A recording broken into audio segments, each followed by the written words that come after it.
up guys, this is just a continuation of my sightseeing bike adventure in Ottawa. If you haven't watched the first part, just click on the link above. And if you're new to the channel, don't forget to like, share, comment, and subscribe to be updated.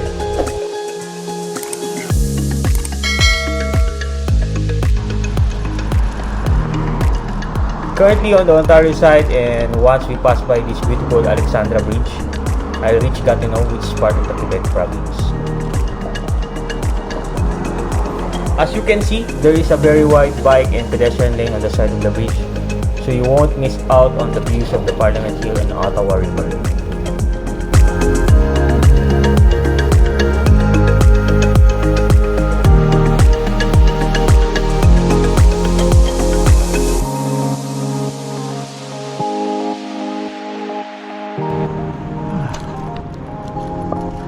Due to time constraint, I won't be spending too much time here as I'm now headed back to Ottawa.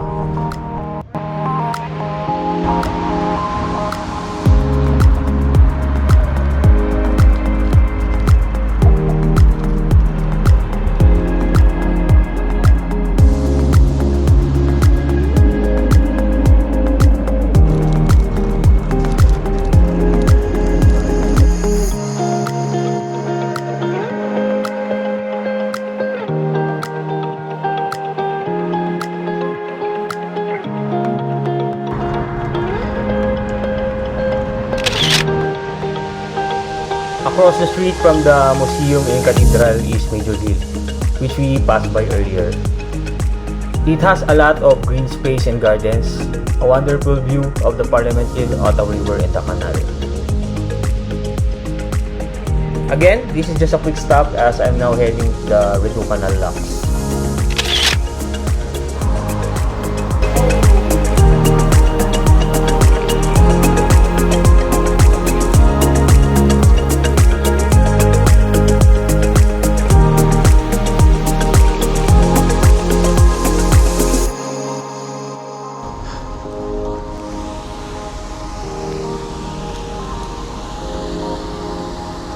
And nandito na tayo ngayon sa Rideau Canal Lock. It's a fantastic spot and one of the popular attractions here in Ottawa. Considered to be an engineering marvel way back until today.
And kita nyo naman, sobrang dami ng tao because this is definitely a must visit if you're here in Ottawa. Actually made up of 3 Gothic Revival style buildings that houses members of the Parliament, the House of the Commons, and the Senate.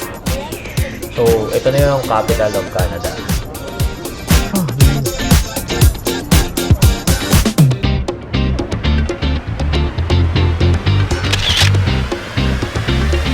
today, I learned how accessible everything here in Ottawa. Thanks to their well-planned bike lanes, I was able to explore the city very easily. Although I just covered a distance of 17 kilometers, more or less, it's something I can usually do in about 45 minutes. But it took me 2 hours with all the stops I made. Pero okay lang dahil nag-enjoy naman ako.